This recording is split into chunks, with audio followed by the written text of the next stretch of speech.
Hi hello നമസ്കാരം. ഇന്ന് ഉണ്ടാക്കാൻ പോകുന്ന ഒരു തീയലാണ്. അപ്പോൾ നമുക്ക് തീയലിന് ആവശ്യമായ സാധനങ്ങൾ എന്തൊക്കെയാണെന്ന് നോക്കാം.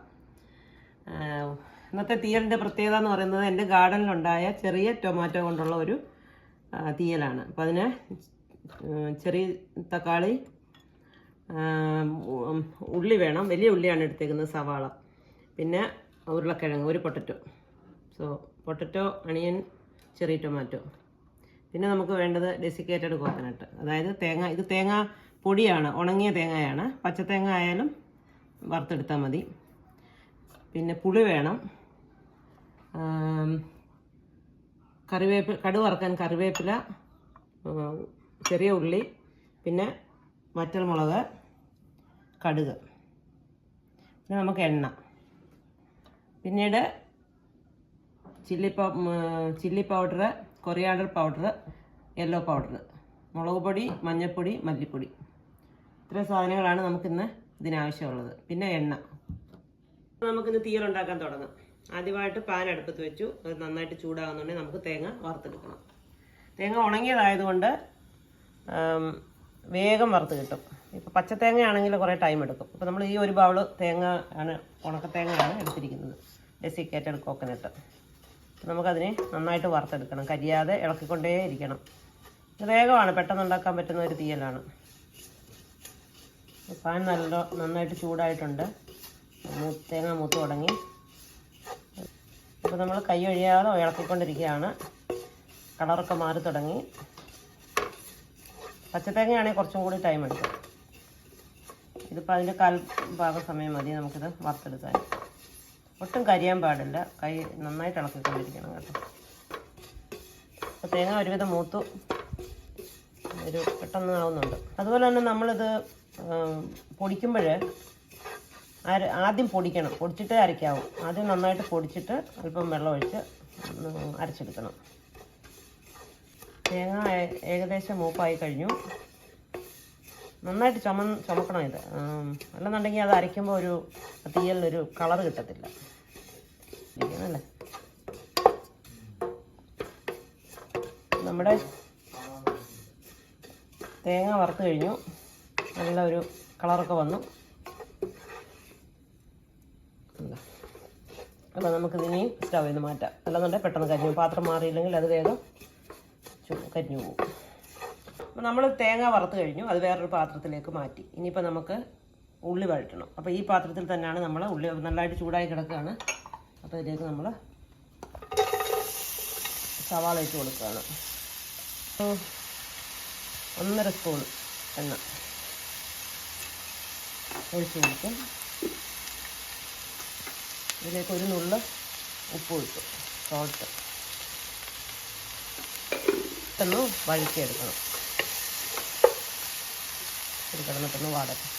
അപ്പോൾ ചെറിയ സ്റ്റവിൽ നിന്ന് നമ്മൾ ഇച്ചിരി വലിയ അടുപ്പിലോട്ട് മാറ്റി. ഇപ്പോൾ കുറച്ചുകൂടെ വേഗം നമുക്കിത് വഴന്ന് കിട്ടും, അല്ലെങ്കിൽ അതിന് കുറച്ചും കൂടി സമയം എടുക്കും.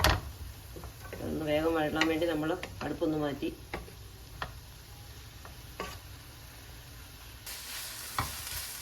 അപ്പോൾ നമ്മുടെ ഉള്ളി വഴന്നുകൊണ്ടിരിക്കുന്നു.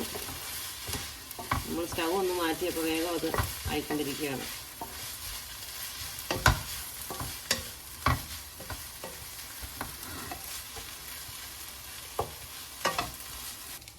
അപ്പോൾ നമ്മുടെ ഉള്ളി വഴന്നുന്ന നേരം കൊണ്ട് നമുക്ക് നമ്മുടെ തേങ്ങ തണുത്തിട്ടുണ്ട്. അപ്പോൾ നമുക്കത് പൊടിച്ചെടുക്കാം. ഞാനൊരു ചെറിയ മിക്സിയിലേക്ക് ഇത് എടുക്കുകയാണ്. ഉള്ളി ഒരുവിധം വഴണ്ടു, നമുക്ക് തേങ്ങ പൊടിച്ചെടുക്കാം. അപ്പം നമ്മുടെ തേങ്ങ വറുത്തത് ഒരു ജാറിലാക്കി തണുത്തത് ഒരുവിധം തണുത്ത്. അപ്പോൾ നമ്മളത് പൊടിക്കാൻ പോവുകയാണ്. തേങ്ങ പൊടിച്ചിട്ടുണ്ട്. ഇനി അത് ഒന്നുകൂടെ ഇളക്കി ഒന്നുകൂടെ പൊടിക്കണം. എന്നിട്ട് വേണം നമുക്ക് വെള്ളം ചേർത്ത് അരച്ചെടുക്കാൻ.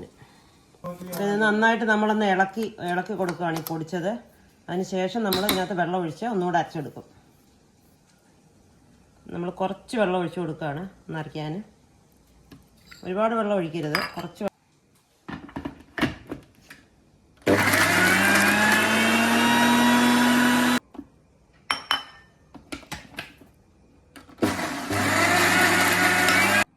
അപ്പോൾ ഇത് നമ്മൾ നല്ല പേസ്റ്റ് പോലെ അരച്ചെടുത്തു.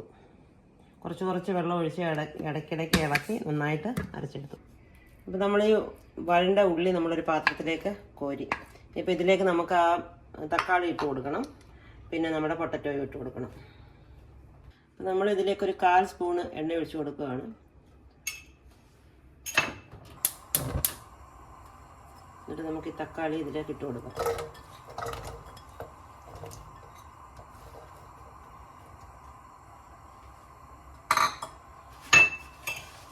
പച്ചത്തക്കാളി ആണെങ്കിൽ ഞാൻ കുറേ ഇടും, ഇത്ര ഇട്ടാലും പുളിയൊന്നും കൂടത്തില്ല, നല്ല ടേസ്റ്റ് ആയിരിക്കും.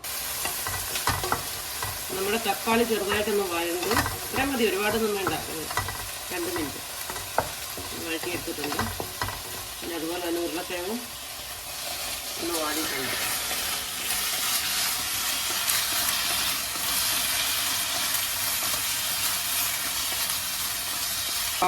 തക്കാളി വാടിയിട്ടുണ്ട്. അതിനെ ഞാനൊരു പാത്രത്തിലേക്ക് കോരുകയാണ്. അതിനുശേഷം നമ്മൾ ഇതിലാണ് കടുക് വറുത്തിട്ട് ഇതിൽ തന്നെയാണ് നമ്മൾ തീയലുണ്ടാക്കാൻ പോകുന്നത്. ഇപ്പോൾ ഒരു സ്പൂൺ എണ്ണ ഒഴിച്ചിട്ടുണ്ട്. അതിലേക്ക് കുറച്ച് കടുക് ഇട്ട് കൊടുത്തു, ഒരു 2 നുള്ള് കടുക് ഇട്ടു. കടുക് പൊട്ടിക്കഴിയുമ്പോൾ നമുക്കതിലേക്ക് വറ്റൽമുളക് ഇടണം. കടുക് പൊട്ടുന്നുണ്ട്.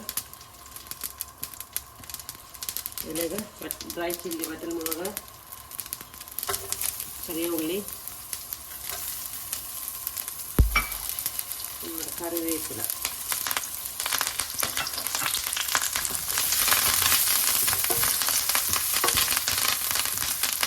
അത് നന്നായിട്ടൊന്ന് വാടണം.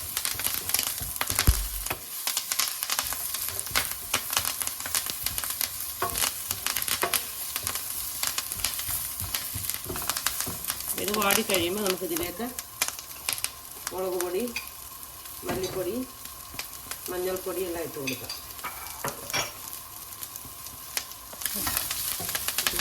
ഉള്ളിയെല്ലാം ഒന്ന് വഴങ്ങിയിട്ടുണ്ട്. ഒരുപാട് മൂക്കണമെന്നില്ല, കാരണം നമ്മളിനി അത് തിളപ്പിക്കുന്നുണ്ട്. അപ്പം മൂക്കില്ലെങ്കിലും കുഴപ്പമൊന്നുമില്ല. ഇതിലേക്ക് നമ്മൾ കുറച്ച് ഒരു 1/2 സ്പൂണ് മുളക് പൊടി, അല്ല 1 സ്പൂൺ ഇടാം, 1 സ്പൂൺ മുളക് പൊടി ഇട്ടു.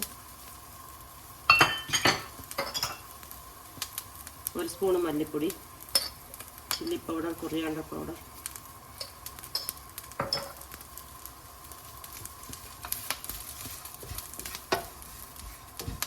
തീയൊന്ന് കുറയ്ക്കുകയാണ്, നല്ല തീയുണ്ട്.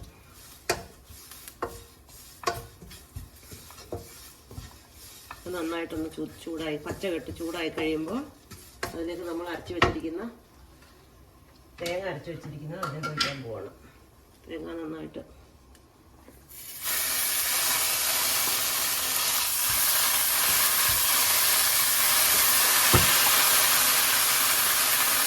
അതിലേക്ക് കുറച്ച് വെള്ളം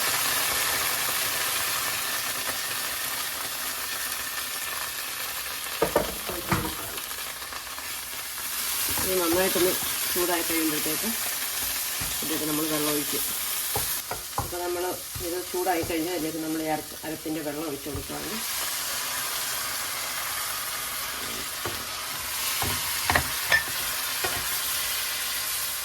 ചില ആൾക്കാർ തേങ്ങ വറക്കുമ്പോൾ അതിലേക്ക് മുളക് പൊടി, മല്ലിപ്പൊടി ഇടും. പക്ഷെ ഞാൻ ഇങ്ങനെയാണ്, ഇങ്ങനെ എടുക്കുമ്പോൾ അതിന് നല്ല കളർ കിട്ടും. അപ്പോൾ അതുകൊണ്ട് എനിക്ക് ഇങ്ങനെ എടുക്കുന്നതാണ് ഇഷ്ടം. അപ്പം തേങ്ങ നന്നായിട്ട് വഴണ്ട് കഴിയുമ്പോൾ അതിലേക്ക് നമ്മൾ വെള്ളം ഒഴിച്ച് കൊടുത്തിട്ടുണ്ട്. കുറച്ച് വെള്ളം കൂടെ ഒഴിക്കണം.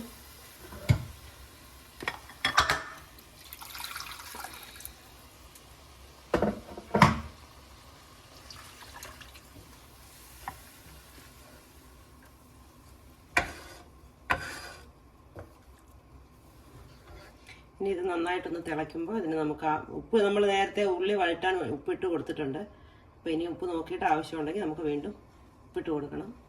നമ്മൾ വഴറ്റി വെച്ചിരിക്കുന്ന, തിളച്ച് കഴിയുമ്പോൾ വഴറ്റി വെച്ചിരിക്കുന്ന തക്കാളി, ഉള്ളി, ഉരുളക്കിഴങ്ങ് ഇട്ട് കൊടുക്കണം. ഉരുളക്കിഴങ്ങ് വേണമെങ്കിൽ ഇട്ടാൽ മതി, തക്കാളി ഉള്ളി ആയാലും നല്ല ടേസ്റ്റാണ്. ഞാനിനി അതിലേക്ക് ഇട്ട് കൊടുക്കാൻ പോവാണ്.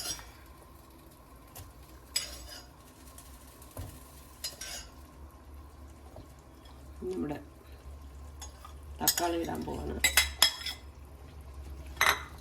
പിന്നെ ഉള്ളി.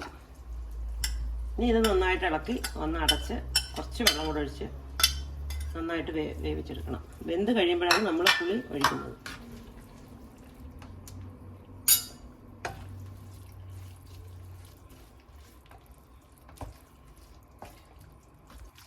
അപ്പോൾ ഇതെല്ലാം കൂടെ നന്നായിട്ടൊന്ന് ഇളക്കി യോജിപ്പിച്ചിട്ടുണ്ട്. അതിൻ്റെ കൂടെ നമ്മുടെ പച്ചമുളക് വാട്ടുമ്പോൾ വേണേൽ ഇട്ട് കൊടുക്കാം. പക്ഷെ ഞാനത് ഇപ്പം ഇടുകയാണ്. എരിവുള്ള മുളകാണ്. എല്ലാം കൂടെ നന്നായിട്ടൊന്ന് ഇളക്കി യോജിപ്പിച്ചിട്ട് അടച്ച് വെച്ച് കുറച്ച് വെള്ളം കൂടെ വേണ്ടി വരും. കുറച്ച് വെള്ളം കൂടെ ഒഴിച്ച് അടച്ച് നമുക്ക് വേവിച്ചെടുക്കാം. വേവിച്ച് വെന്ത് കഴിയുമ്പോൾ നമുക്ക് പുളി പിഴിഞ്ഞൊഴിക്കാം.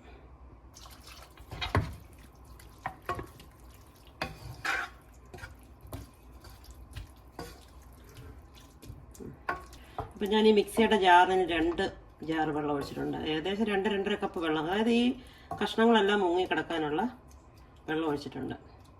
അപ്പോൾ ഇനി ഇത് നന്നായിട്ടൊന്ന് ഒരു സ്വല്പം ഉപ്പ് ഇട്ട് കൊടുത്തിട്ടുണ്ട്. അപ്പം നന്നായിട്ട് ഇനി ഒന്ന് അടച്ചു വെച്ചിട്ടൊന്ന് വേവിക്കാം.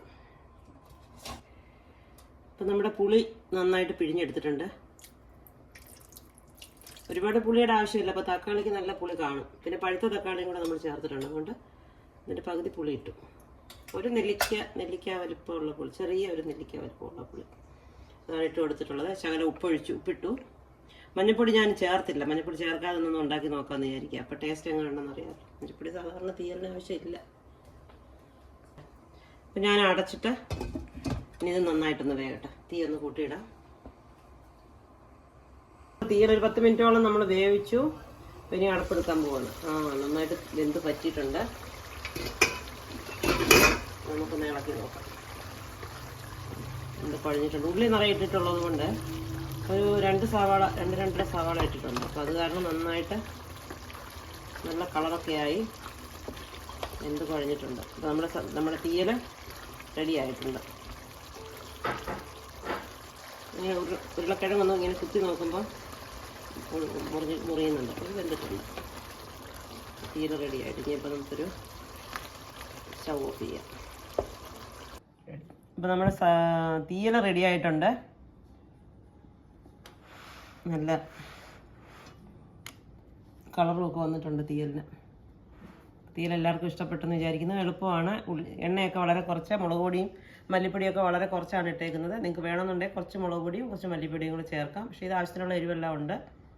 അപ്പോൾ എല്ലാവരും തീയലുണ്ടാക്കി നോക്കണം. ഇഷ്ടപ്പെട്ടാൽ സബ്സ്ക്രൈബ് ചെയ്യണേ, ലൈക്ക് ചെയ്യണം, ഷെയർ ചെയ്യണം, കമൻറ്റ് ഇടണം.